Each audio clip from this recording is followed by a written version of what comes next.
suis Raphaël Séguier et je vous présente le podcast Sésame Asie. La région APAC compte plus de 4 milliards d'habitants et représente près de la moitié de la croissance économique mondiale. De nombreux Français sont donc venus s'installer ici, dans la région la plus dynamique au monde. Cependant, réussir en Asie n'est pas toujours facile. C'est pourquoi j'ai décidé de voyager de Hong Kong à Singapour, en passant par Tokyo et Shanghai, pour rencontrer ces Français qui ont réussi en Asie, percer leurs secrets et les partager avec vous. Si le podcast Sésame Asie vous plaît, n'oubliez pas de laisser 5 étoiles et un commentaire sur Apple Podcast, cela m'aide beaucoup. Je vous souhaite une bonne écoute. Bonjour Augustin. Bonjour Raphaël. Augustin Redier, merci de venir sur le podcast Sésame Asie. Donc tu es fondateur de Raid Asia Insurance. On va aborder un nouveau domaine sur le podcast, donc les assurances, et tu m'as promis de rendre cela sexy. Oui. Tu nous parles depuis Hong Kong, donc les assurances et les assurances pour les risques d'entreprise en particulier.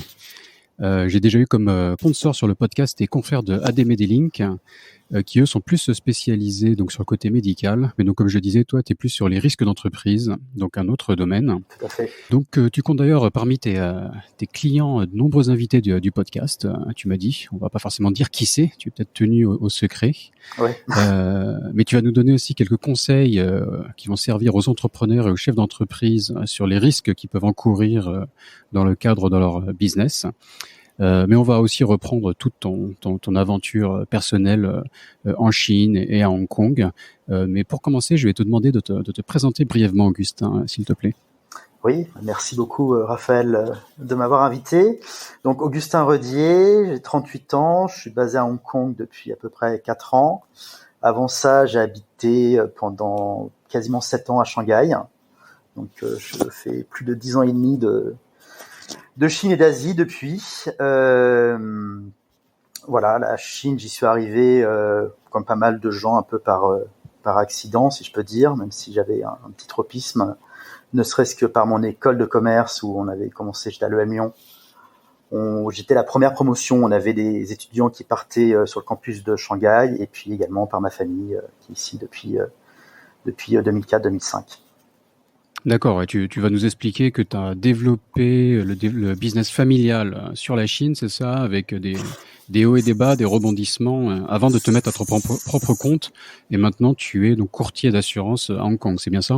Exactement, c'est ça. En fait, donc j'ai monté ma boîte, moi, à peu près, je perds un peu la tête, mais en 2015-2016, hein, mais auparavant, donc en fait, je travaillais avec ma famille, avec mon frère, qui est donc, comme je te disais, présent en Chine depuis 2004-2005. Alors, pour te faire l'histoire sans être trop long, on a une société familiale qui a 35 ans maintenant, qui est également dans le domaine de l'assurance, mais pas sur la vente d'assurance, sur la gestion de sinistres. En gros, une fois que tu as eu un accident, l'assureur va envoyer un expert. On a un peu le cliché, quand tu as un dégât des eaux chez toi, du vilain moustachu qui vient à la maison et qui va regarder d'où ça vient, combien il doit payer, tout ça. Mm-hmm. Et donc ça, c'est une société qui a été créée, qui s'appelle RG, qui est basée à Paris, qui avait été créée par mon père il y a 35 ans, spécialisée sur tout ce qui était risque industriel et métiers de niche. Et parmi les métiers de niche, on a toujours aujourd'hui, on a ce qu'on appelle RG Aerospace, qui est spécialisé sur les problèmes aéronautiques, hein, avec entre autres comme client le groupe ADS pour tous leurs sinistres pré-livraison. Donc on travaille, on a des anciens pilotes d'essai, des mecs assez calés dans le domaine, qui travaillent en gros quand tu as un sinistre dans une usine Airbus, Eurocopter, même si les noms ont changé, voilà. Qui sont donc les fameux experts, c'est ça ? Qui sont les fameux experts qui vont, en gros, tu vas avoir un PET sur un moteur, les types ils arrivent, ils ont 50 ans, 55 ans, ils sont hyper calés dans leur domaine, ils sont capables de te le démonter les yeux fermés. C'est des grands techniciens. T'as ça dans d'autres domaines, hein. Tu vas avoir des types qui sont spécialisés béton, ça fait 30 ans qu'ils bossent dans le béton, ils sont capables de, quand t'as une structure qui s'écroule, de dire ok, c'est le béton qui est défectueux, c'est tel truc qui déconne, voilà. Donc, t'as pas mal de métiers de niche. Ouais, j'ai grandi dans une famille d'assureurs et j'entendais souvent parler des experts et quand t'es enfant, tu te dis mais qu'est-ce que c'est que ces experts, quoi, le terme quand t'es enfant, c'est sexy, t'entends expert, tu sais pas trop ce que c'est. Moi je disais, on me demandait ce que faisait mon papa quand j'étais à l'école, je dis il est expert en quoi? Je sais pas, mais il est expert. C'est pas quoi, mais il s'y connaît, quoi. Mais voilà, non, mon père est ancien officier de marine, donc il avait un gros bagage technique, il était entre autres expert sur tout ce qui était au fourneau. Il s'est retrouvé à descendre dans des cheminées hyper longues. quand il y avait des dégâts. Donc tu vois, t'as vraiment des gens un peu dans tous les Et domaines. j'entendais justement même Elon Musk rendre hommage aux assurances. Il disait que les assurances étaient assez fortes pour avoir une idée du risque que les fusées prenaient et de l'évolution de ce risque au fur et à mesure du temps. Et donc, il était lui-même impressionné par l'expertise des assureurs, quoi. Donc, dans la bouche d'Elon Musk, je prenais ça comme un bon compliment pour Oui, cette profession. tout à fait. Mais de toute façon, c'est une profession, l'expertise de sinistre, c'est une profession qui est une seconde vie en général. Tu commences pas ça à 25-30 ans. Tu fais ça quand tu as une forte expertise dans un domaine. Je te parlais des experts béton. Tu as des types qui ont passé 30 ans à dérouler du câble dans les fonds sous-marins pour des industriels. Les types sont les pros dans leur métier. Tu en as peut-être 20 dans le monde. Et ben en deuxième partie de vie professionnelle, ils vont se retrouver dans des métiers comme ça. Donc c'est des gens très très très techniques. Comme je disais sur l'aéronautique, voilà, ce sont des anciens pilotes d'essai sur Rafale, c'est chez Airbus qui ont un bagage énorme.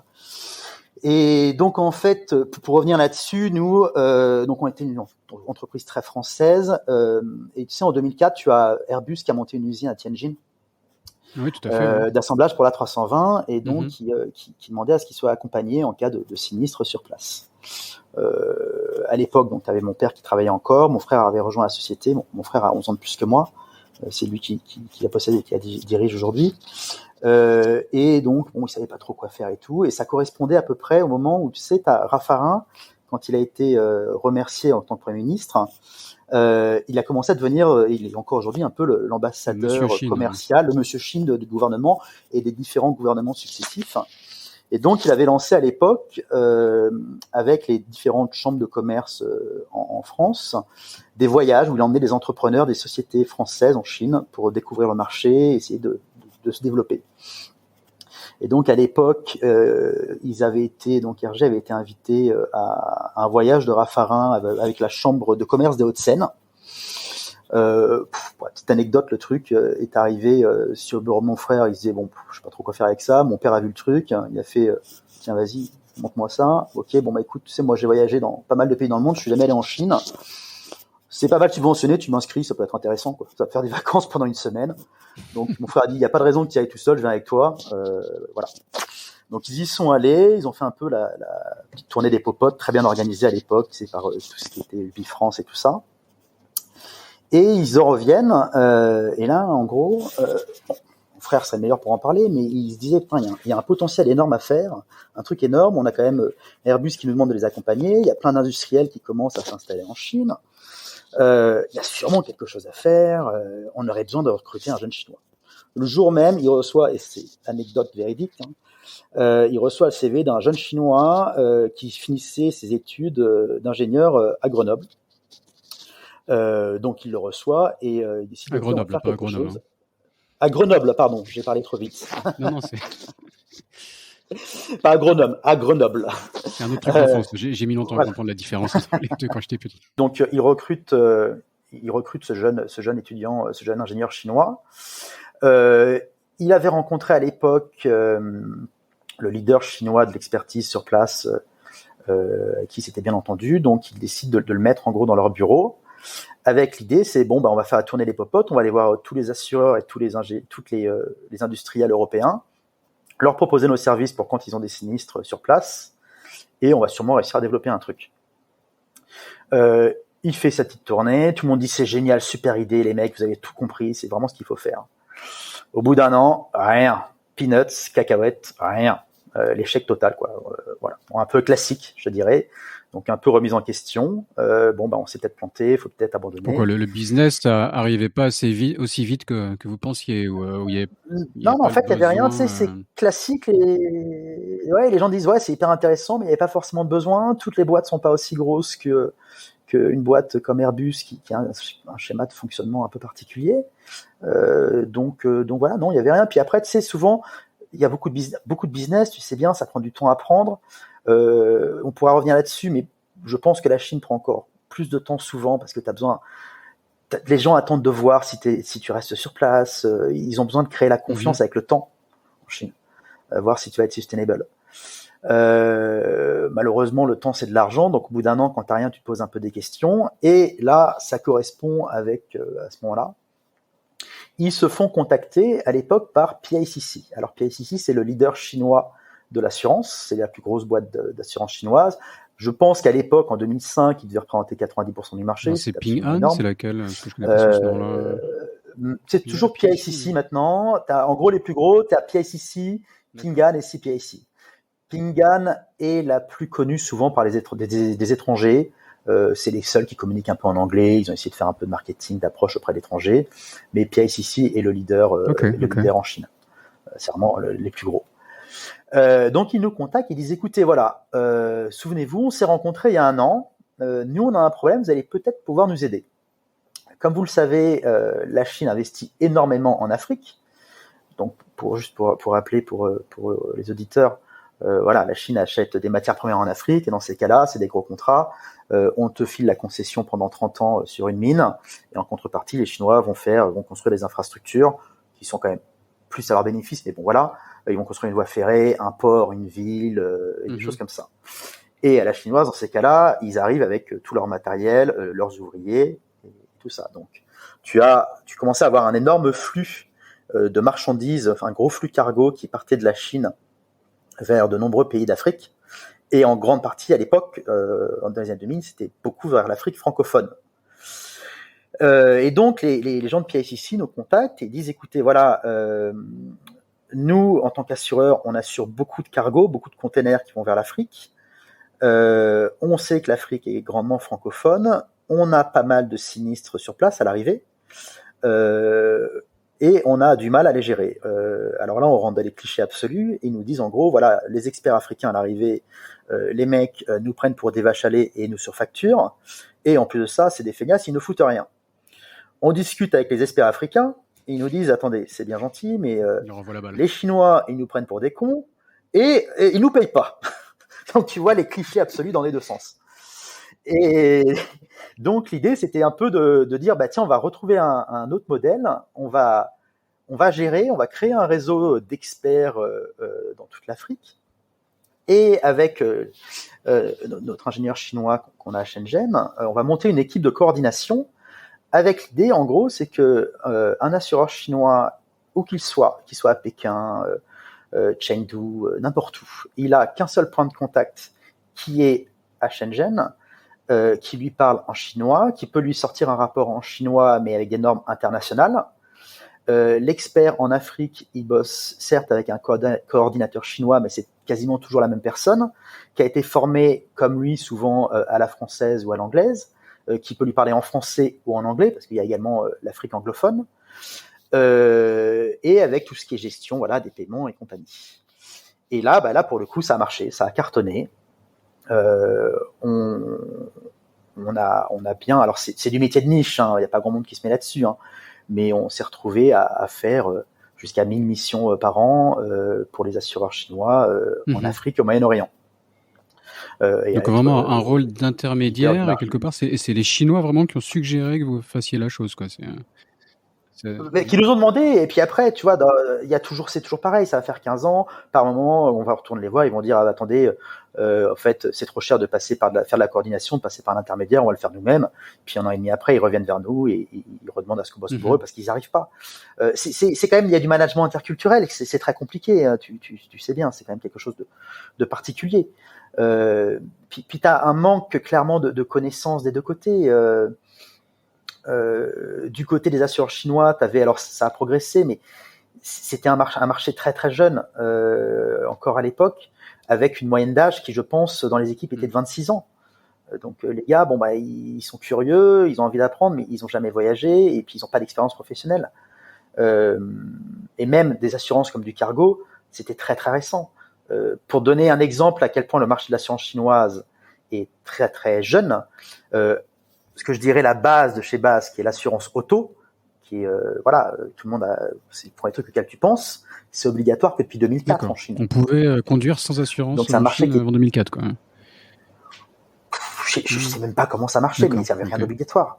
Encore aujourd'hui, tu vois, t'as plein de business, t'as rien d'obligatoire. Donc non, ça s'est bien développé, ça a très bien marché, et moi, je suis arrivé en Chine donc, tu étais déjà là-dedans, toi, en fait, ou comment tu viens t'insérer dans ce récit, toi? Non, alors moi, j'étais pas du tout là-dedans. Mon frère, ça faisait un moment qui me disait, moi, je serai toi à la fin de mes études, je serai toi, j'irai voir ce qui se passe en Chine. J'étais à l'EM Lyon en formation en finance, comme tous les petits cons de mon âge. Je misais, je rêvais du VIE à New York ou à Londres. Les auditeurs qui sont encore à l'EM Lyon apprécieront ton commentaire. Non mais voilà, on est un peu des. Moi j'ai fait l'EDEC à pas loin. Ils m'ont refusé à l'EM Lyon, j'étais à l'EDEC. Donc le petit de toute façon, en général, quand tu vas à l'EDEC, c'est VIE aussi. Je me reconnais. Voilà, t'as connu ça, voilà. Mais c'est bien. Je crois que ça vient de passer au-dessus, justement. Donc il y a de la concurrence, mais très beau campus. Quand je suis passé à l'EM Lyon, j'ai trouvé le cadre très sympa. Quoi. Oui, d'ailleurs, je crois qu'on en change d'ailleurs. Mais bon, bref. Non, mais donc, tu vois, je rêvais de ça. J'ai commencé par bosser chez BNP Paribas, où je faisais du M&A en interne pour le compte de BNP Paribas. Pour te faire simple, donc ça, j'étais à Paris. En 2010, on a tous été dégagés. Toute mon équipe a été dégagée. En même temps, on va être très honnête, on ne servait absolument à rien. Non, mais voilà, moi je pense que tous ces grands groupes, malheureusement, tu as souvent des sureffectifs. Pourtant, quand tu dis BNP, M&A, etc., c'est assez impressionnant, quoi. C'est assez prestigieux, mais là, tu casses le mythe. Là. Ouais, je suis pas resté très très longtemps. Et après, chacun, on est tous différents. Il y a des gens qui sont vraiment faits pour les grands groupes. Là, je me suis rendu compte aussi à ce moment-là que moi, j'étais pas fait pour un grand groupe. J'étais plus pour un côté un peu touche à tout, un peu entrepreneurial. Je me reconnais aussi là-dedans. Mais comme beaucoup d'entre nous qui sommes arrivés en Chine, sincèrement. On est quand même nombreux comme ça. Et donc, tu vois, je me souviens, c'était le 10 novembre 2010. Mon frère partait faire une tournée en Chine en fin décembre ou début janvier, je sais plus, il m'avait proposé d'y aller éventuellement avec lui. Et j'avais un très bon copain d'école de commerce qui partait rejoindre sa femme, également une très bonne pote d'école de commerce, qui sont toujours à Shanghai d'ailleurs, Elisabeth et Hervé Galichon, qui étaient installés à Shanghai. Hervé partait rejoindre Elisabeth début janvier. On passe le réveillon ensemble. Je lui dis, écoute, moi, j'ai rien à foutre en ce moment. Ça fait un moment que je me dis que j'ai envie de voir ce qui se passe à Shanghai. Parce que toi, tu vivais dans ces récits, j'imagine, de business en Chine, de par ta famille, et tu n'avais jamais mis les pieds d'eux. Exactement, donc, ouais. D'accord. Non. Moi, ça se résumait à Tintin et Lotus Bleu, tu vois. Je m'attendais à voir des gens qui font du karaté, du kung-fu dans la rue et qui fument de l'opium. Bon, j'exagère un peu, mais voilà, non, j'avais vraiment, je savais pas du tout où j'allais. Et je me suis dit, bon, je vais y aller passer 10 jours, je vais tenir compagnie à mon pote qui s'installait, qui ne savait pas trop où il allait, puis essayer de rencontrer du monde. Je suis arrivé, je suis littéralement tombé en 2 jours, je suis tombé amoureux de la ville. Je me souviendrai toujours, je suis arrivé le dimanche, le mardi soir, je dînais avec le frère d'un de mes meilleurs amis qui habitait encore à Shanghai à l'époque. Il me fait faire la tournée des Grands-Ducs, et je me souviens, mais genre à minuit et demi, j'étais les yeux grands ouverts. Tu as peut-être connu à l'époque le Baba Joba dans la concession. C'était le 88, une boîte qui était folle. Et je lui dis, mais c'est fou ce truc, je reste là, quoi. Donc, mais bon, Shanghai de l'époque, j'ai connu. C'est vrai que c'était super sympa, quoi. C'était magique. Non, mais ça a changé, quoi. C'est plus aussi fun qu'avant, j'ai envie de dire. Ou peut-être qu'on a vieilli. C'est assez teasé. Peut-être il doit y avoir un peu des deux, mais non, mais c'était quand même. Il y avait comme une énergie il y a 10 ans à Shanghai. Et c'était tellement cheap. On était jeunes, faut dire, et que quand t'arrives, t'es stagiaire, t'es VIE, t'étais le roi du pétrole. Enfin, il y avait un côté magique, quoi. Ah, mais c'était le Wild East. C'était dingue. Et donc, tu vois, voilà, au bout de ces 10 jours, je suis revenu. J'ai dit à mes parents, je suis désolé, je me casse. Je suis parti, j'avais un peu d'argent. Je me suis installé à Shanghai. J'ai commencé par prendre des cours de chinois en intensif. Et je cherchais du boulot sur place et tout. J'ai commencé à avoir une proposition au bout de 2-3 mois. Mais alors pas à Shanghai, à Hong Kong, et en banque privée. À ce moment-là, je me casse pour quelques jours en Europe pour le mariage d'un copain. Je vois bien sûr ma famille et je déjeune avec mon frère. Il me dit, alors t'en es où? Je lui dis, écoute, là j'ai une proposition éventuellement, mais ça me chiffonne. Là franchement, quand je vois ce qui se passe là-bas, j'ai plus envie de me mettre sur un truc un peu entrepreneurial. Il y a tellement de trucs à faire, t'as envie de toucher à tout, c'est fou. Et là, il me dit, écoute, c'est peut-être le moment, nous, ça marche très bien avec l'Afrique, il y a des choses à développer, on pense à monter une JV sur place, il faudrait qu'on ait quelqu'un et tout, peut-être tu devrais nous rejoindre, quoi. Et donc c'est comme ça que j'ai rejoint le groupe familial, alors que j'avais pas forcément spécialement envie de le faire à la base. Mon frère avait rejoint le truc, c'est très bien. Moi, je voulais faire un peu. Je suis d'une famille nombreuse. Je suis le 5e de 6. J'avais plus envie de faire. J'avais l'impression que c'était la punition quand j'étais petit si j'allais rejoindre l'entreprise familiale d'assurance. Je dis ça mais tu sais, je pense que pour mais au dehors de l'assurance, je pense que pour pas mal d'enfants, t'as les deux extrêmes. T'as soit le gamin qui regarde avec les yeux éberlués, qui rêve de faire comme papa, et soit t'en as beaucoup qui se disent non, moi je veux faire mon chemin à part. Après, les assurances en Chine, c'est plutôt sexy, quoi. Moi, c'est les assurances en région parisienne, c'est autre chose. C'est plutôt sexy. Après, ça reste quand même en date. Tu dis que t'es assureur, c'est pas là que tu vas accrocher. Et en dîner mondain, c'est pas forcément le truc que tu racontes. C'est pas là où les gens sont là. Ah, raconte-moi ce que tu fais. Maintenant, tu leur enverras le podcast directement. Alors qu'il y a des trucs. Voilà, exactement. Donc dans l'idée, je rejoignais avec l'idée, vu que l'Afrique et le Middle East marchaient très très bien, c'était de développer le réseau en Asie du Sud-Est. Donc j'ai commencé à développer un réseau en Asie du Sud-Est. Je suis allé me balader un peu dans le coin, rencontrer des experts et faire un réseau. Et puis c'est toujours pareil, par la force des choses, je me suis retrouvé à créer le réseau de la boîte en Amérique du Sud. Alors l'Amérique du Sud, pour la petite anecdote qui va t'amuser, on se fait contacter un jour pour un sinistre au Brésil. On n'a jamais rien fait là-bas. Je ne parle pas un mot ni d'espagnol ni de portugais. Je suis le seul de ma famille d'ailleurs. Je commence, je dis, on a sûrement un truc à faire. Je cherche et tout. Je finis par trouver littéralement sur Google, avec un Google Translate, un expert basé à Sao Paulo, que je contacte. Les mecs m'ont répondu alors qu'on avait le décalage horaire, genre dans les 2 heures. J'en parle à mon frère, il dit vas-y, on tente. Et pour l'anecdote, les types aujourd'hui, c'est parmi nos meilleurs partenaires dans le monde. C'est toujours nos partenaires, ils sont très très bien, on les adore. Et voilà. Et donc, on fait une mission là-bas, ça se passe très bien. 1 ou 2 mois plus tard, mon frère est de passage, on se fait une tournée commerciale. On voit le client qui nous a filé la mission. Là, on dit écoutez, on est content. On voit que apparemment vous appréciez les services. On voit que vous nous confiez des nouveaux pays. Vous avez pensé à nous pour le Brésil. Et là, réponse du type qui a tac au tac. Et vous bossez en Afrique, non? Donc en fait, il pensait que le Brésil était en Afrique. Ouais. Et ça nous a permis de développer le business en Amérique du Sud par la suite. Comme quoi ça tient. Comme quoi ça tient à pas grand-chose, tu vois.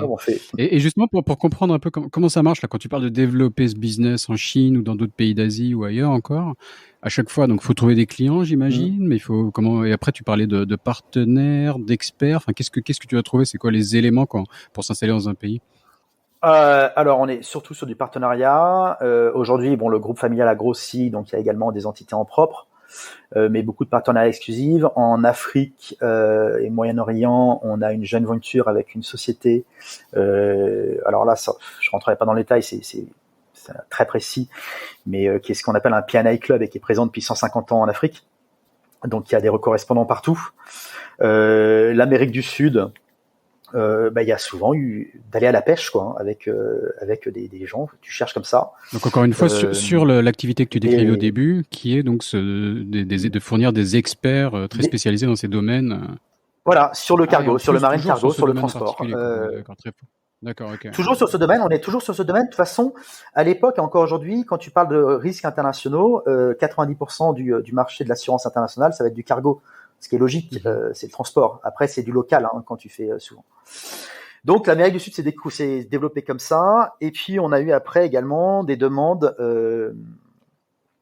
en Amérique du Nord, aux États-Unis, pour ce qu'on appelle de l'export product liability. Donc, en gros, là, c'est beaucoup plus précis comme domaine. Quand tu as un produit que tu importes aux États-Unis, aujourd'hui, celui-ci est en principe obligatoirement doit être couvert en assurance RC produit.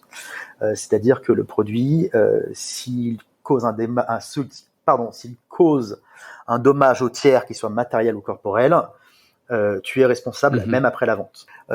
Et pour donner un exemple, donc le premier cas qu'on avait eu, un incendie dans une maison en Arizona. Donc ça couvert par l'assurance habitation du gars aux États-Unis, ça ne nous concerne pas.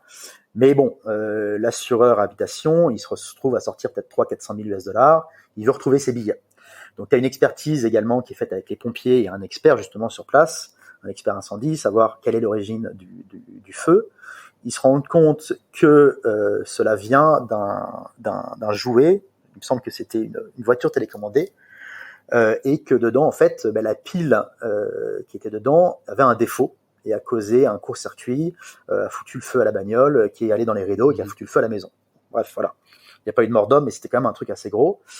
Et donc, avec enquête, on se rend compte que la pile vient d'une très très grande chaîne de distribution américaine, que tout le monde connaîtra, mais que je ne vais pas citer parce que les types, je ne sais pas ce qu'ils peuvent me faire. Je crois qu'ils m'ont déjà causé quelques noises, ceux-là. Donc. Voilà, donc on va éviter. Non, mais voilà. Parce que ça me rappelle des souvenirs, hein, je veux dire. Est-ce que tu dis que quand on exporte aux États-Unis, on est censé être couvert, c'est une obligation légale, quoi. Ouais. Alors il y en a plein qui le font pas. Moi, Il y en a plein qui ne le font pas, mais enfin pas fait par ignorance. Non, mais il y en a beaucoup. Il y en a beaucoup qui ne le font avec pas. Avec la logique, en plus des procès que tu peux avoir aux États-Unis, ouais. avec des sommes faramineuses. Mais voilà. Et en fait, l'histoire, ce qui se passe, c'est donc l'assureur habitation se retourne contre l'assurance RC Produits du distributeur, qui elle-même va se retourner contre l'importateur basé à Hong Kong, qui lui se retourne contre l'usine. Et donc nous, on se retrouve à représenter l'assureur de l'usine sur le procès qu'il y avait aux États-Unis. Alors sur la partie technique, hein, dans ce cas-là, tu bosses avec des avocats.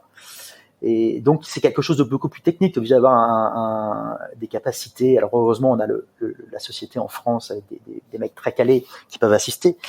Mais voilà, là tu es sur des enjeux assez gros et tout ça. Donc on a commencé à développer ça en Amérique du Nord et ça correspondait à peu près à un moment où moi je me disais j'ai quand même envie de faire un peu mon trou. Mon père bossait encore un petit peu mais plus beaucoup, là il est à la retraite maintenant, j'étais avec mon frère, je me dis j'ai envie de faire autre chose.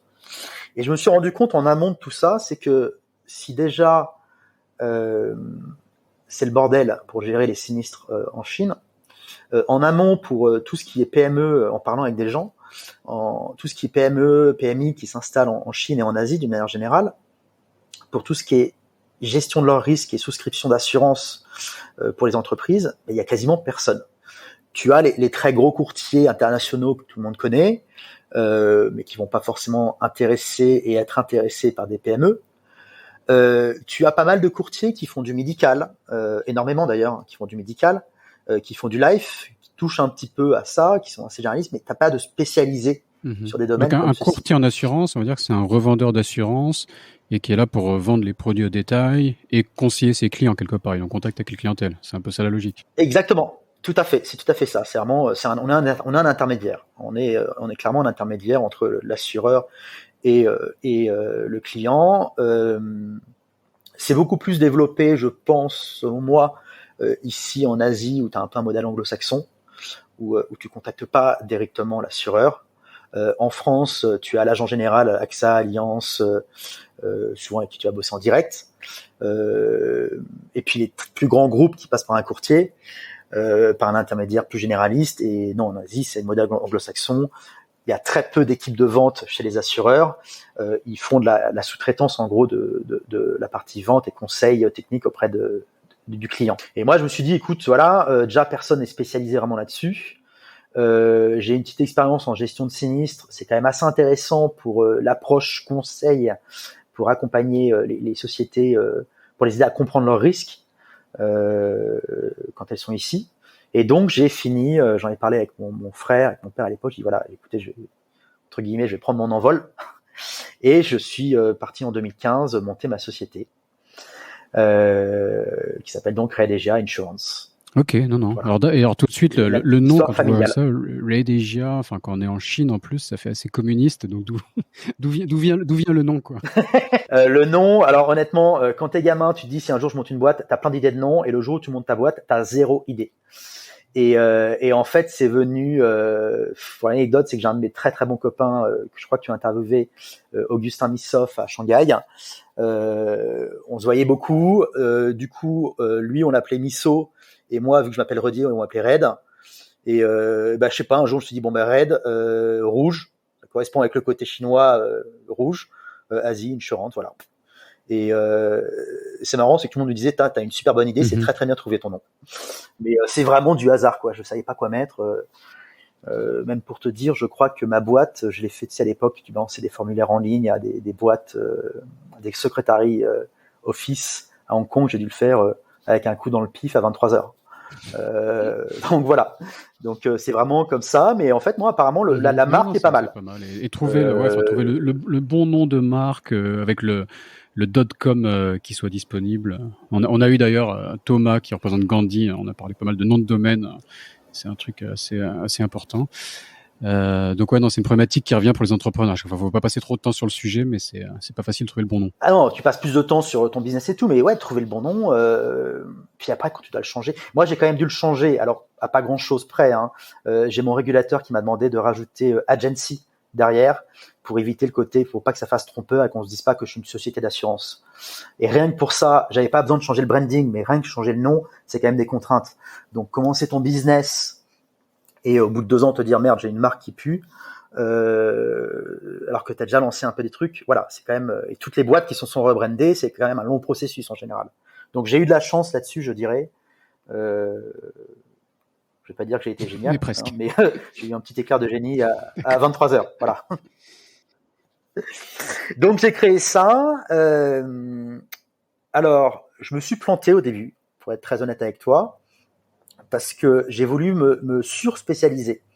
En fait, déjà, faire de l'intermédiation sur de risques d'entreprise, c'est déjà une spécialité en soi-même. Le faire en Asie, en Chine, c'est encore plus une spécialité. Et moi, j'ai voulu pousser plus loin en partant de l'expérience cargo que j'avais sur le risque cargo. Je voulais faire que du risque maritime, que du risque cargo. Autant te dire, je me suis complètement planté. Ma première année, j'ai eu 0 client et j'ai dû assurer 2 containers. Voilà, bel échec. Mais comme tout le monde, de toute façon, c'est en faisant des échecs que tu grandis. Et c'est mis en avant par toute la culture start-up, etc. Mais justement, quand t'avais la tête dans le guidon, donc tu le voyais pas, ou quand tu le faisais, tu disais non, mais il faut persévérer, ça va prendre plus de temps. Avec le recul, comment tu analyses cet échec? Tu tires un peu dans tous les sens. Je pense. Alors, moi, j'ai un côté dans ma vie, d'une manière générale, pro comme perso, je suis un peu un diesel. Je suis lent à démarrer. Après, je suis très efficace, mais je suis très lent à démarrer. Je sais pas ce que tu disais dans ta vie, mais bon, passons. Voilà. Mais comment dire, je me cherchais un peu. J'ai mis du temps à avoir ma licence. Donc, je passais par un partenaire derrière. Donc, je savais pas trop comment marcher. Et non, je me suis dit que ça va marcher. Mais j'avais pas la maturité. Puis il faut être très simple, j'avais pas la connaissance technique encore suffisante. J'avais pas encore développé le côté très vendeur, très conseil. Parfois, j'ai un souvenir d'un rendez-vous avec un prospect, ça aurait pu être canon. Putain, je savais pas quoi répondre, quoi. J'étais comme un con sur des questions très simples. Donc non, c'est juste que tu grandis, tu apprends. Et en fait, au bout d'un an, et puis je me focalisais vraiment là-dessus. Et au bout d'un an, je me retrouve, on est la soirée du Beaujolais, avec des copains. Ça veut dire qu'il y a beaucoup d'alcool dans mon parcours entrepreneurial. Ça fait partie, surtout en Chine. Voilà, surtout en Chine, exactement. On était à l'époque au Saléa, dans la concession française. Ouais, tu connais. Ça. C'était voilà, je pense que tout Français qui a habité en Chine connaît.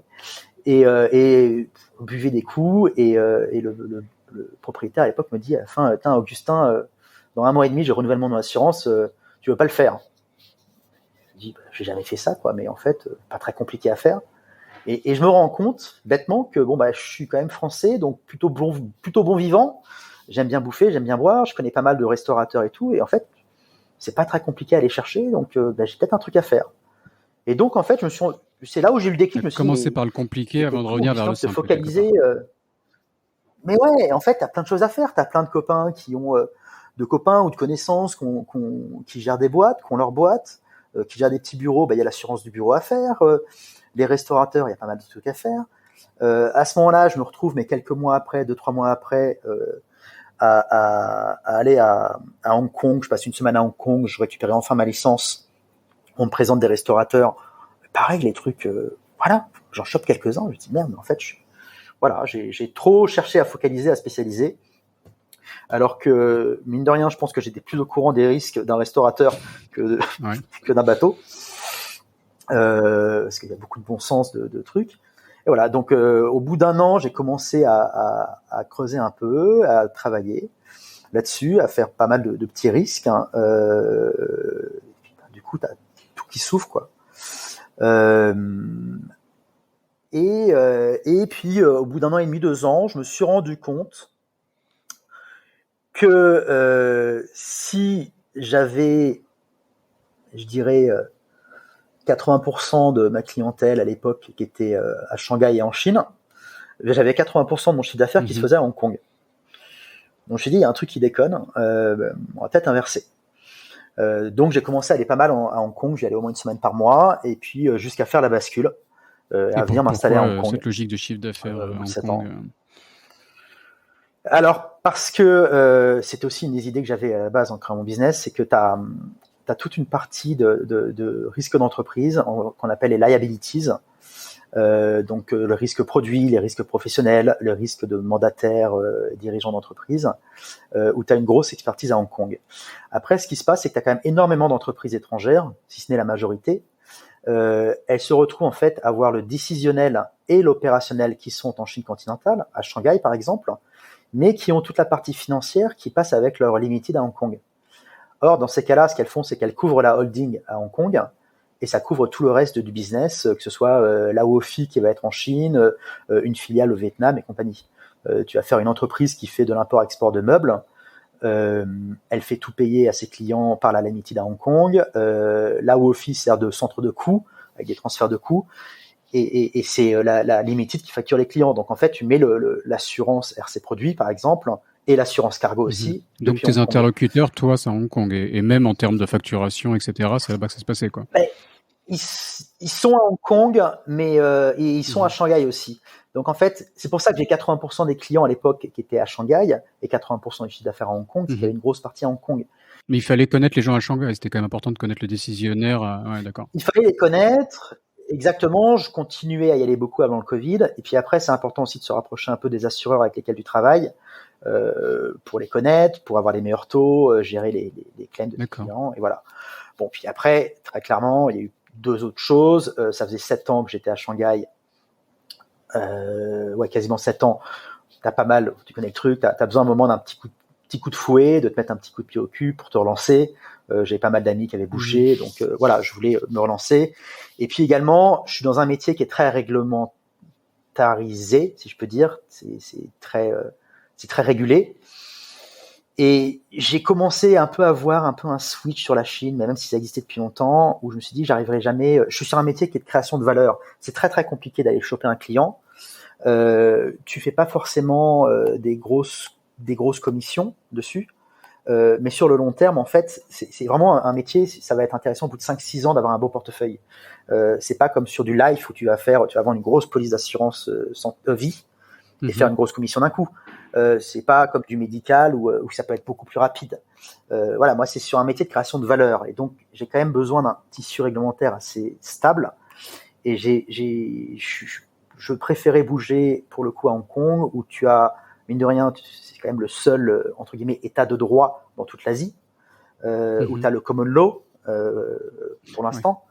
Mais bon, non, je pense qu'il va rester, où tu sais que si tu as un conflit avec un local, si tu es dans ton bon droit, tu gagneras. Donc voilà, moi je voulais quand même être un truc, vu que je suis sur du long terme, j'ai une vision de long terme sur mon business, je cherche pas à sortir du cash tout de suite, même si c'est toujours bien, hein, il faut faire de l'argent, tu as besoin de faire de l'argent pour faire vivre une société. Voilà, donc Hong Kong avait tout son sens de bouger ici. Et est-ce que tu peux comparer les deux, je veux dire, d'avoir cette expérience à la fois d'avoir été entrepreneur à Shanghai et à Hong Kong? Comment tu comparais? Alors déjà, Hong Kong coûte beaucoup plus cher, donc tu as quand même beaucoup plus, je trouve, la pression de devoir sortir du cash, de devoir dégager du profit, dégager de l'argent assez vite.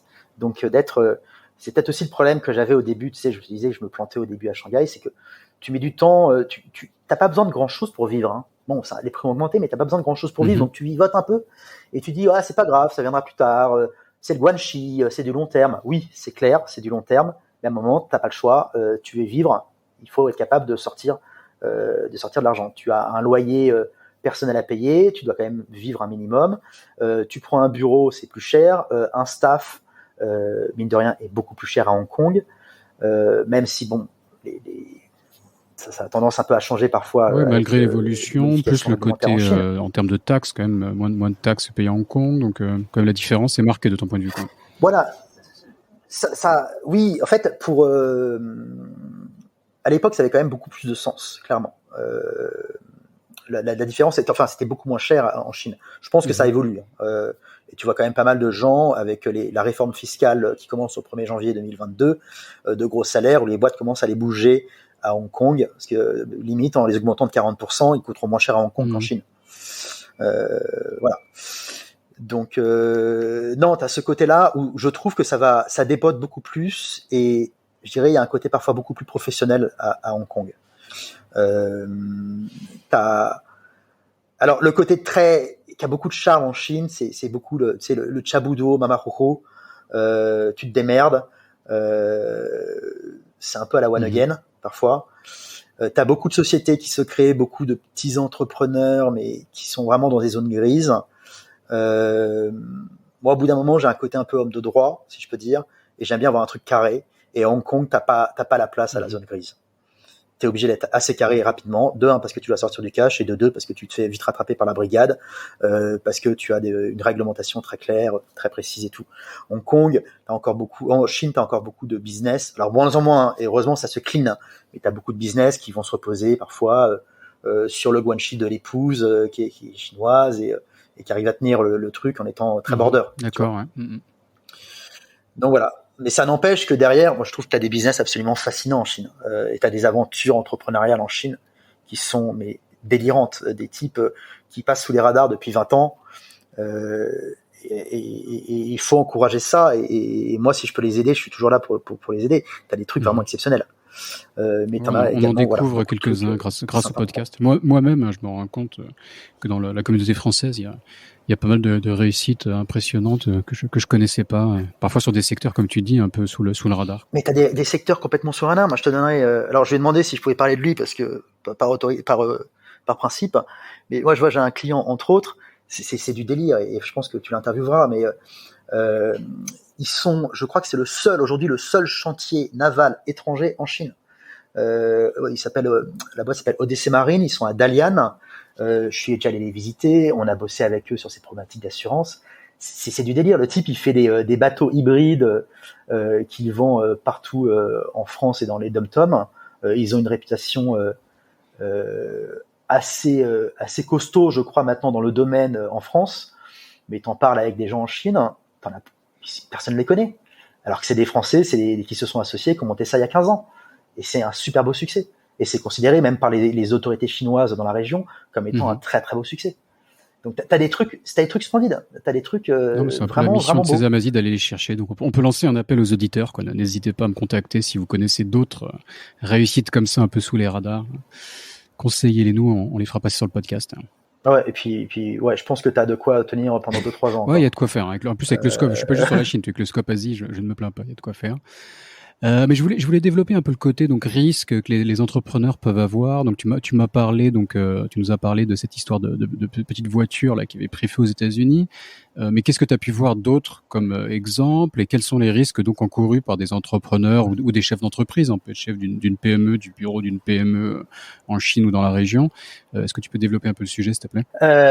Alors en termes de risque pour une boîte pure, t'as les trucs classiques. T'as je dirais le risque de bureau, si on peut appeler ça comme ça, un incendie dans ton bureau, dans ton usine, dans ton restaurant, dans ta boutique, les responsabilités civiles classiques. Moi, je viens dans le bureau d'un client, je me prends un morceau de plafond sur le coin de la gueule, je peux plus bosser pendant 3 semaines. Je me retourne contre contre la personne chez qui je suis allé, parce que voilà, j'ai pas pu bosser. Et donc il y a un risque, c'est ce qu'on appelle la RC, voilà, classique. Ce que beaucoup de gens qui s'installent dans la région ne savent pas, ils viennent un peu en se disant c'est le Far West, enfin le Far East. Tu as parfois un droit social, surtout en Chine plus qu'à Hong Kong, un droit social qui est très protecteur du salarié, entre autres sur tout ce qui est responsabilité vis-à-vis des salariés en cas d'accident dans le cadre de leur fonction, dans le cadre du travail, ce qu'on appelle l'employer's liability, la responsabilité employeur. Tu te rends compte que je pense que tu as 80% des boîtes européennes qui sont en Chine qui ne sont pas assurés pour ça. Or, tu as le droit social, tu as des lois qui sont très strictes en Chine, qui leur font porter une certaine responsabilité en cas de décès ou d'accident. Donc ça, c'est les trucs de base. Et après, non, je dirais, nous, on bosse de plus en plus, alors, sur tout ce qui est responsabilité produit. La Chine étant quand même encore un peu, même si ça peut changer dans certains domaines, un peu l'usine du monde. Comme je te disais, avec l'histoire de la petite voiture et de la pile défectueuse, quand tu vends un produit, quel que soit ton niveau dans l'échelle de valeur de ce produit, tu as toujours une responsabilité après livraison en cas de dommage au tiers. Et ça, c'est quelque chose qui peut vraiment chiffrer très très vite. Même quand tu n'es qu'intermédiaire, si tu es une trading, comme tu l'expliquais, il y a toute cette chaîne où chacun se retourne sur le suivant. Exactement. Sachant que l'usine en Chine sera difficile à attraper au final, donc la trading qui est l'étape juste d'avant peut être intéressante à attraper quelque part, non ? Exactement. Et puis surtout, c'est qu'aujourd'hui, de plus en plus, les distributeurs en Europe et dans les pays occidentaux ont compris le truc et imposent auprès de leur trading, que ce soit la trading interne ou des trading extérieurs, d'être couverts en responsabilité produit, parce que c'est tout bête. Hein. En France, par exemple, qui est un pays qui s'assure très bien, tu as un très haut niveau de couverture des risques. C'est, je pense, un des pays les plus couverts dans le monde. Tu vas dans une grande chaîne de distribution, ils sont couverts en responsabilité produit au cas où un des produits qu'ils vendent blesserait quelqu'un. Parce que, bien sûr, tu achètes un produit, je sais pas, chez Carrefour, c'est un exemple comme un autre. Hein. Tu as un problème, le truc t'explose à la gueule, tu vas te retourner contre Carrefour, à la base. Qui va se retourner après contre sa trading et tout ça. Donc, les distributeurs, maintenant, imposent à leur trading même d'être couvertes. Même si la trading, effectivement, elle fait juste l'opération d'achat-vente entre le distributeur et l'usine. Et tu te retrouves parfois avec des trucs énormes. Je te ferai une anecdote. Alors ça, c'est plus sur un sinistre qu'on a géré avec RG, un truc en sériel qui va peut-être faire peur un peu à tous ceux qui sont adeptes de la cigarette électronique. Mais on s'est retrouvé avec je ne sais combien. À un moment, on était à 2-3 sinistres par mois. De batteries de cigarettes électroniques qui explosaient dans les poches. D'accord. Donc tu te retrouves dans un endroit assez sensible. Ah ouais, c'est le truc qui surchauffe et tu te retrouves alors quand tu vois le rapport quand tu avais le rapport d'expertise qui tombe sous les yeux, c'est assez rigolo, puis après tu y penses, tu te dis non, c'est pas rigolo, mais tu te retrouves avec des photos où tu vois un jean avec à côté un caleçon, les deux sont posés avec un énorme trou au niveau de l'entrejambe, tout cramé. Donc en fait le type je vais être hyper vulgaire, je suis désolé, hein, mais le type avait sa cigarette électronique dans la poche, tranquillement, il se baladait, puis il a une couille à sauter, quoi. Et ça peut te coûter très cher. Clients, la technique est bon commercial, quoi. Voilà. Exactement. Non, mais c'est des trucs, voilà, et puis alors là, dans le cas présent, on a eu du sériel derrière, ça peut aller très loin, ça peut. Et toi, je te dirais que même si un truc comme ça peut te couler ta boîte en termes de réputation, il faut appeler un chat, autant que ça ne te ruine pas avec des trucs dans tous les sens. Donc, c'est à ça que va te servir une responsabilité produit. Tu fais, qu'est-ce que je peux te donner comme exemple tout bête, un truc amusant, tu te retrouves, ça c'est un cas que j'avais eu, qu'on avait bossé avec un assureur, on nous demande de couvrir du plancher, des lattes de plancher. Ok. Tu te dis, mais quel est le risque avec une latte de plancher? On réfléchit un peu, on se dit, moi je vois, le seul truc que je vois, c'est un vernis qui a été posé, qui est un peu défectueux, t'as un bébé qui arrive, qui lâche le vernis, qui s'empoisonne. On a un boulot, on doit un peu chercher toujours la petite bête. Mais on se dit, franchement, c'est un peu gros comme une maison, quoi. J'arrive avec le dossier chez un assureur qui me revient en disant, non, attends, ça, franchement, le plancher, c'est hyper risqué. Waouh, c'est quoi votre bordel?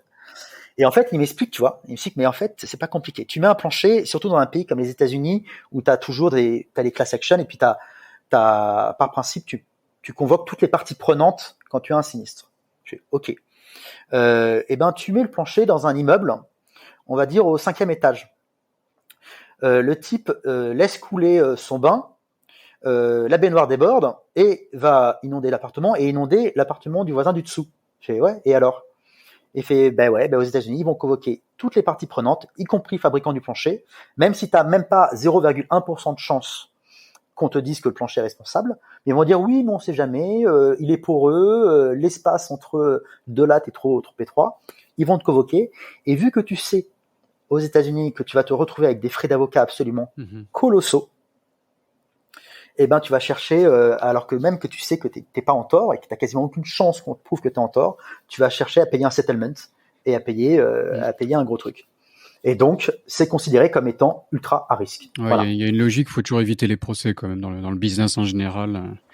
Même quand tu penses pouvoir gagner, etc. En fait, tu sais jamais quand et combien ça va te coûter, combien de temps ça va durer, donc c'est clair que c'est évité. Et aux États-Unis, c'est tout un business. C'est tout un business où tu as plein d'avocats qui savent très bien qu'ils ont tout intérêt à t'attaquer et que même si tu sais que tu n'as aucun risque, pour éviter des frais d'avocat, tu vas faire un settlement. D'accord. Donc même le plancher n'est pas safe. Et donc toi, il y a une logique un peu de construction des produits parfois, c'est ça, quand tu as quelque chose qui sort un peu de l'ordinaire, tu dois aller voir ton assureur, enfin ou je sais pas comment t'appelles ça, la boîte d'assurance, quoi, et l'assureur, construire un peu ce produit avec une logique de calculer les probabilités du risque ou de comment ça marche ce truc. On construit pas forcément le produit parce que c'est des produits déjà des lignes de couverture qui existent, mais qui vont être adaptés et on va dire c'est du semi-mesure. Effectivement, tu auras le même produit pour couvrir des lattes de plancher ou couvrir une pile électrique, mais qui va être adapté clairement au risque avec ce qu'on appelle, tu vas des clauses additionnelles, des exclusions, des trucs en plus. Mais on a également, surtout à Hong Kong, on bosse pas mal avec un peu des startups qui arrivent avec des nouveaux concepts. Et pour le coup, clairement, tu te retrouves un peu parfois on n'est pas sur du sur-mesure encore, mais sur du demi-mesure plus avec certains assureurs. Là, je bosse en ce moment sur un cas où très clairement, on a un dossier qui a été hyper bien préparé avec le client et tout, mais c'est sur un produit en digital qui est tellement nouveau, tellement neuf, que on va même faire une démonstration avec l'assureur pour que l'assureur comprenne bien, comprenne tous les enjeux d'un nouveau risque qui n'existait pas jusqu'à présent, et éventuellement trouver des nouvelles clauses. Donc ça pousse un peu plus loin dans ces cas-là. Ouais. Et c'est assez amusant. C'est d'ailleurs ce qui est hyper enrichissant, je trouve, dans mon métier, c'est que du coup tu touches à tout. Tu vas te retrouver par moment à assurer, je dirais, un business classique, même si en Chine c'est jamais classique, comme justement un chantier naval au nord de la Chine, à te retrouver à peut-être trouver, à essayer de couvrir le nouveau LinkedIn ou quelque chose comme ça. Tu touches vraiment à tout. Et puis le lendemain, tu vas aller voir un restaurateur qui se lance sur de la fusion food. D'accord. Et donc justement, t'es parti, t'as démarré l'activité avec pas mal de restaurants. Là, tu nous as donné quelques exemples. Mais aujourd'hui, où est-ce que tu en es en termes de ton activité? Quelles sont les verticales principales où tu te concentres? Alors aujourd'hui, on a toujours, je dirais, un peu le core business qui est le business le plus simple. Donc, comme je te disais, tout ce que je dirais office insurance, assurance de restaurateur, des trucs assez basiques. Et on développe vraiment de plus en plus, et surtout depuis le Covid, les problématiques de responsabilité, donc responsabilité produit, et quelque chose qui s'est énormément développé de plus en plus en Chine comme à Hong Kong, tout ce qui est problématique de responsabilité des dirigeants et des mandataires sociaux. En Chine, on a commencé à avoir beaucoup de demandes là-dessus. Donc en gros, je vais commencer par l'essentiel, l'assurance d'un dirigeant et mandataire social, ce qu'on appelle DNO en anglais, Directors and Officers Liability, en tant que dirigeant de fait ou mandataire social. Donc un dirigeant de fait, c'est même le JM de 30 ans qui est foutu à la tête d'une branche, mais qui a même pas de pouvoir de signature, mais qui a la tête d'une branche à Shanghai. C'est ce qu'on appelle un dirigeant de fait. Même si tu te retrouvais avec 5 boutiques en Chine ou à Hong Kong, le manager de la boutique est considéré comme un dirigeant de fait. Un CFO, un DRH. Avec un risque Covid, que les gens attrapent le Covid au travail, par exemple? Non, alors, la logique. En fait, à la base, c'était avant le Covid. On a commencé à avoir des demandes en Chine. Après une fameuse histoire que tous les Français de Chine connaissent, avec une chaîne de boulangerie qui a fermé il y a 4-5 ans. Des souvenirs, ouais. Où les gens se sont rendus compte, voilà, ça rappelle des souvenirs, et où les gens se sont rendus compte que c'est pas ça qui va t'empêcher d'avoir une assurance comme ça, c'est pas forcément ça qui va t'empêcher d'avoir des emmerdes avec les autorités. Mais ça, au moins, ça va couvrir un peu tout ce qui est amende et frais d'avocat. Et en gros, quand tu es en Chine, tu as quand même un tissu réglementaire qui est un peu folklore parfois. Donc, tu es quand même en risque quand tu te retrouves à signer tes comptes. t'es jamais à l'abri qu'un concurrent te fasse pas une dénonciation calomnieuse et qui t'attaque en ton nom propre. Ça rappelle aussi des souvenirs, ça. Quand t'es une start-up. Et pas qu'en Chine, hein, même voilà, non, mais t'as ça, je sais que c'est un sport assez...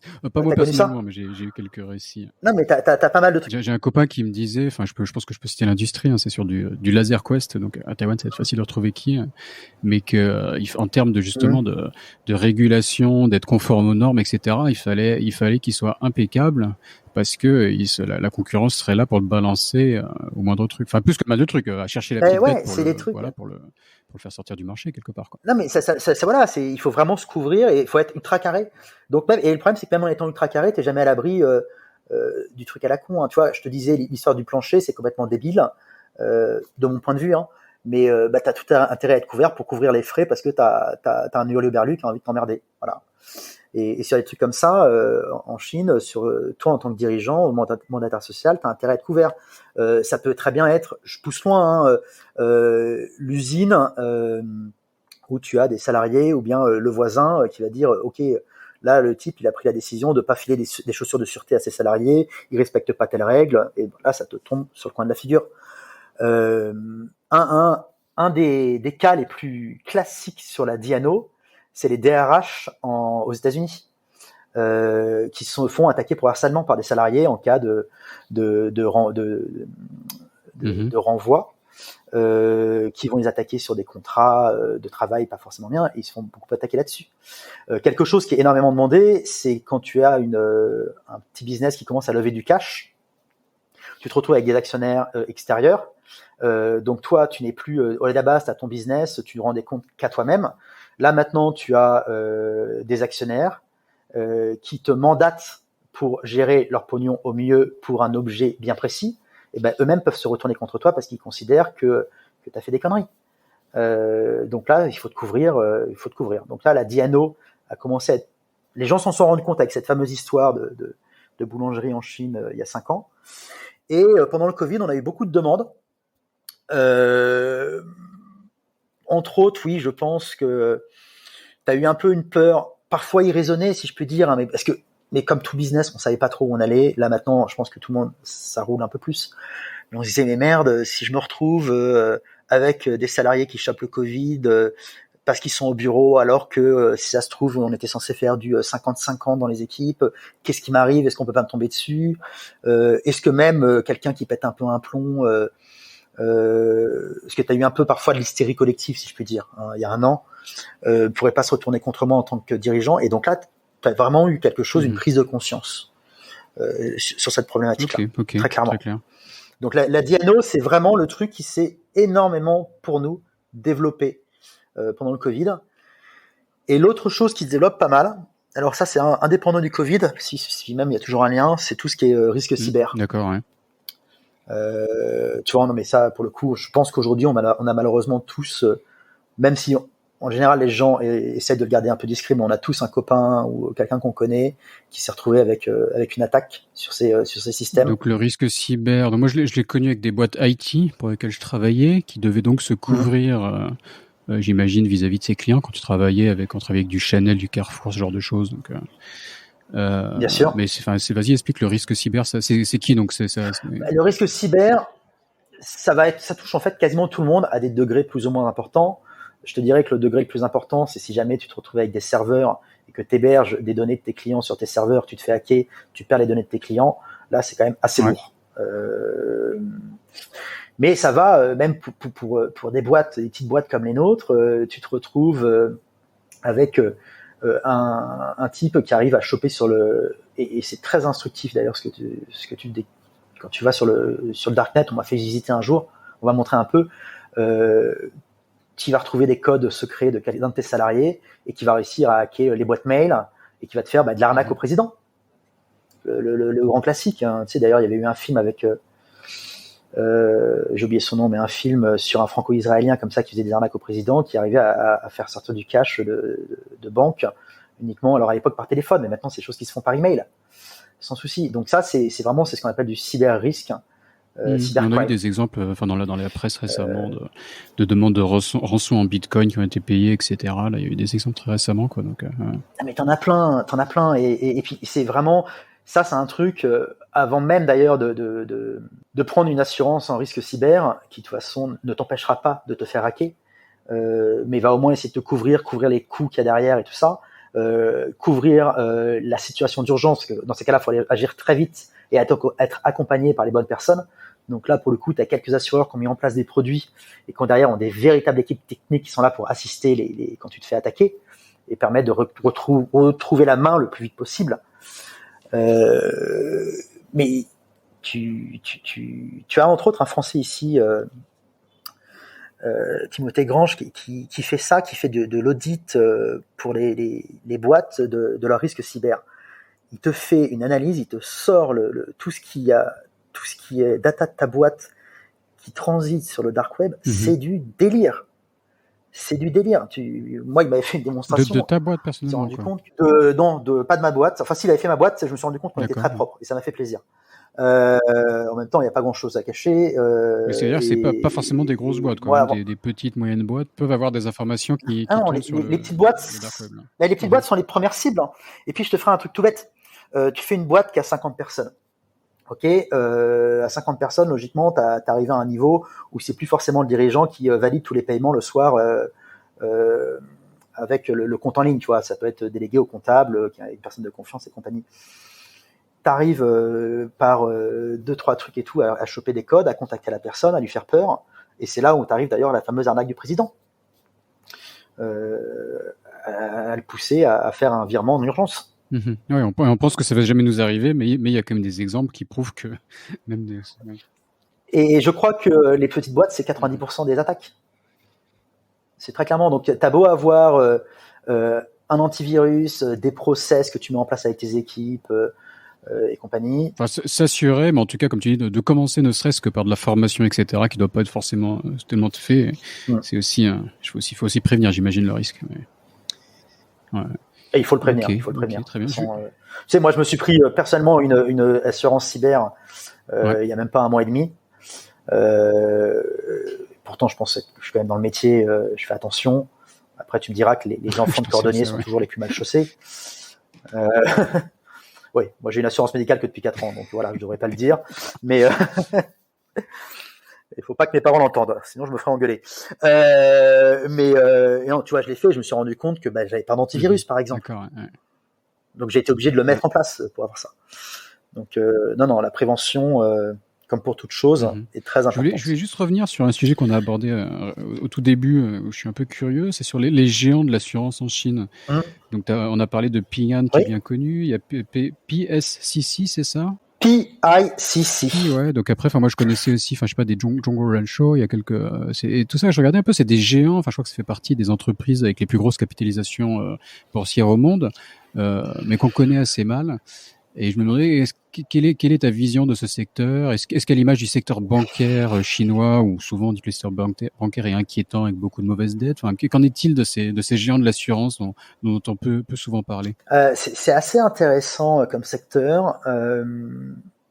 Je suis assez fasciné par le secteur, par la façon qu'ils ont d'évoluer. Comme je te disais, donc c'est quand même, ça vient d'encore plus loin que la banque, avec, comme je te disais, donc l'assurance auto qui est la base, qui est obligatoire que depuis 2004, et qu'à l'époque, nous, tu vois, début des années 2010, je pense que les moyennes d'âge, clairement, étaient de 25-26 ans dans les boîtes.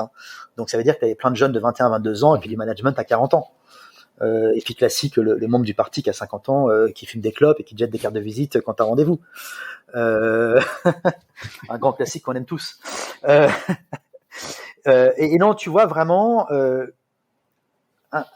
chercher à se professionnaliser. Alors, il y a plein de choses sur lesquelles ils apprennent encore et ça va prendre du temps. Mais tu vois, par exemple, tu as eu une volonté du gouvernement, alors je me perds un peu dans les dates, mais depuis, c'était il y a 7-8 ans ou 6 ans, je crois, 5 ans, bref, de mettre en place ce qu'on appelle la RC décennale. La RC décennale, tu sais, c'est un truc qui est assez connu par les Français. Quand tu fais un chantier, il est couvert en RC décennale pour si jamais il y avait des dommages dans les 10 années à suivre et que ça causait un dommage en responsabilité civile.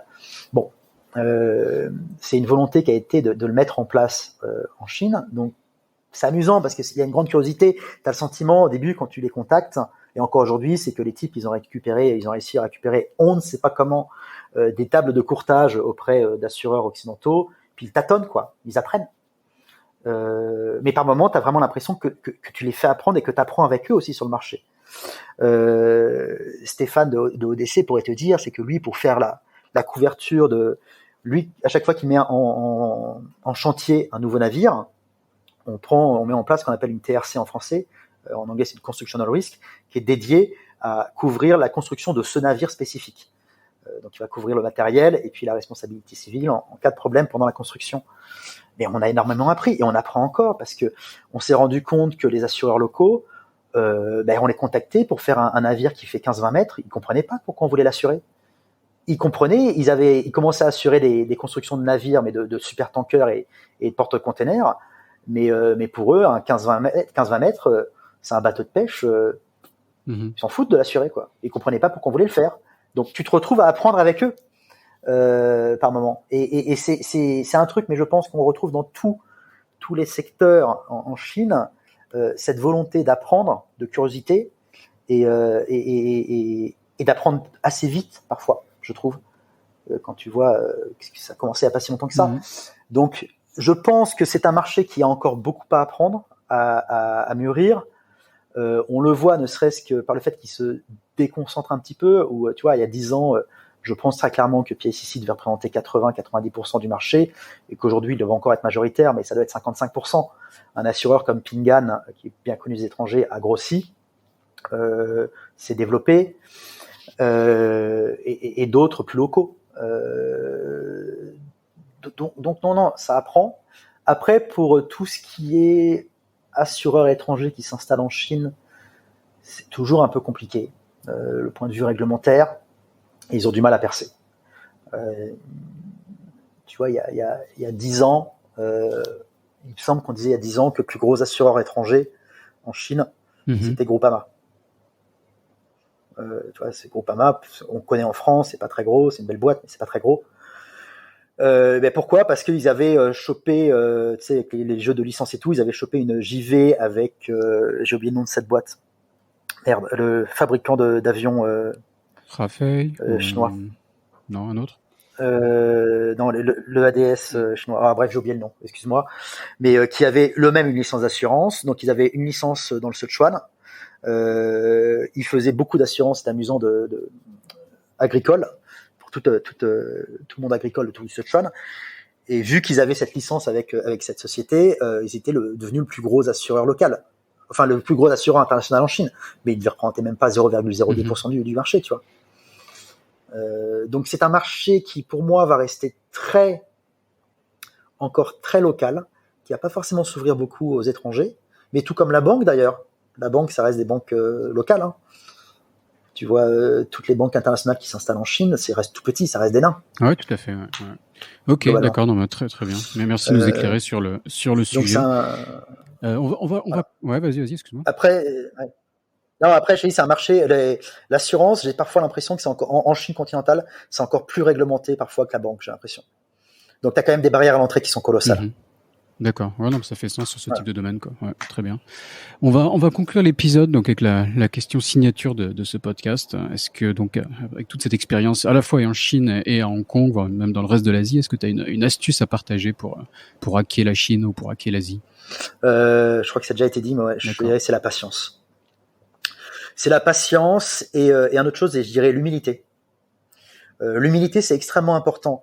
On a tous vu ces gens qui arrivent en Chine, et c'est normal, t'as les pépites plein les yeux, qui commencent à se dire si je chope ne serait-ce que 0,1% du marché, je serai milliardaire.